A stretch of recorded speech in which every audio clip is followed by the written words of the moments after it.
السلام عليكم ورحمة الله وبركاته. أهلا بكم في قناة أكلات على كيفك. إن شاء الله هنعمل مع بعض صلصة الكشري زي المحلات وأحلى من المحلات بكتير قوي.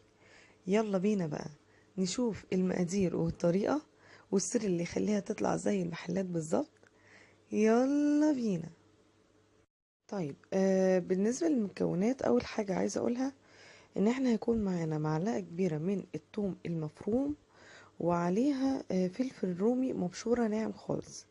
وبعد كده احنا بنجيب الفلفل الرومي والمبشور ومعلقة الثوم ونخلطهم كويس قوي سوا مع بعض، ونسيبهم شوية مع بعض.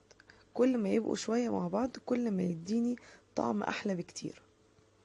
وعندي بصلة وسط متقطعة صغيرة، وعندي لتر من الطماطم، وعندي معلقة كبيرة من الكزبرة ومعلقة كبيرة من الكمون وربع كوب من الخل.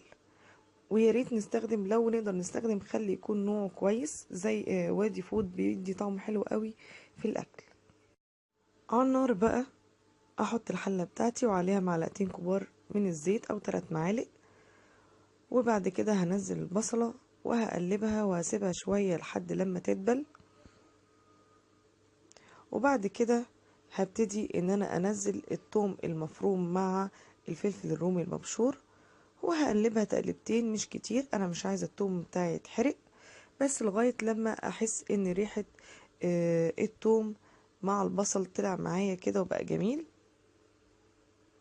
بعد كده بقى هنزل صلصه الطماطم اللي عندي، وهعلي عليها النار وهسيبها لحد لما تتسبك شويه كده معايا.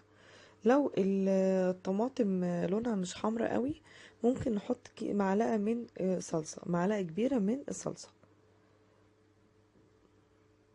بعد بقى ما تتسبك معانا الصلصة هبتدي انزل الكمون والكزبرة واقلبهم كويس.